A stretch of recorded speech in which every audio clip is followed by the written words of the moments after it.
Depuis 25 ans, l'agriculture a évolué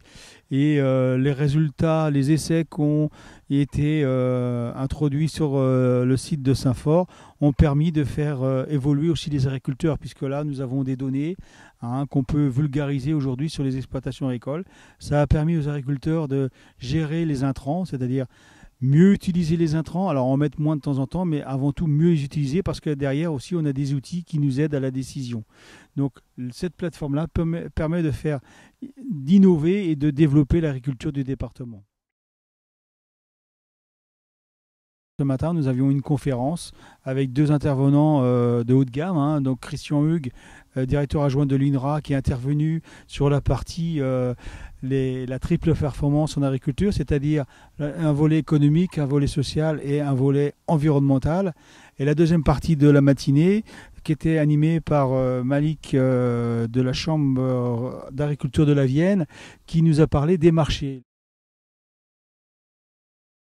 Il y avait le choix des variétés génétiques, il y a un paquet de variétés de céréales, protéger ces cultures, donc c'est tout l'aspect sanitaire des cultures, découvrir l'agroécologie des cultures, c'est l'intérêt de l'agroécologie, réduction des phytos aussi, avec un témoignage d'agriculteurs qui pratiquent ces méthodes. Il y a un quatrième atelier, c'est produire des fourrages demain, puisque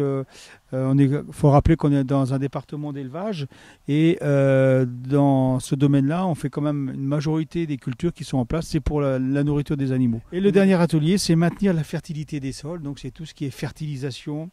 chimique, physique et biologique des cultures. Je suis à Saint-Fort pour la rencontre autour d'Innovaction et la visite de cette plateforme. Ce matin, à l'occasion d'une conférence, nous avons pu échanger sur les problématiques d'une agriculture multiperformante, à savoir combinant la performance économique, la performance environnementale et la performance sociale, et donc voir comment on peut, dans ce contexte-là, construire de nouveaux systèmes de production agricole. Ces systèmes de production doivent combiner à la fois la dimension de production, à la fois en quantité et en qualité, la performance économique des exploitations,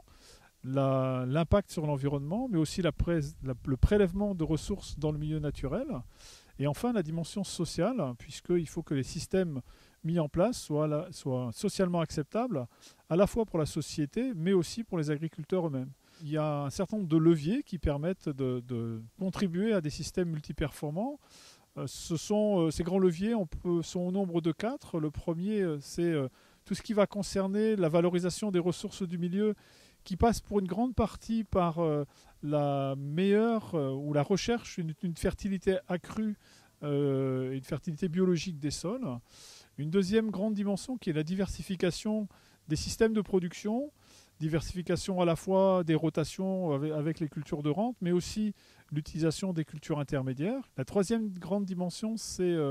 la repensée des systèmes de production animale où on est à la fois une plus grande autonomie alimentaire, une meilleure valorisation des effluents qu'il faut cesser de regarder comme étant des sources de pollution parce que ce sont d'abord des sources de fertilité, et puis une réflexion sur construire des systèmes autour d'animaux robustes, à savoir capables de supporter des variations dans les conditions de production. Et le quatrième levier, c'est repenser et refonder des solidarités agricoles dans les territoires ruraux. À ces 4 leviers positifs, on voit aussi qu'il y a des limites en termes d'endettement et de coûts des équipements, et puis surtout quelque chose autour du travail, de la charge, de la pénibilité, mais surtout de la technicité, ce qui est à la fois un inconvénient, mais qui peut aussi être vu comme un atout pour redessiner un nouveau métier d'agriculteur et qui donne aux jeunes l'envie de s'installer.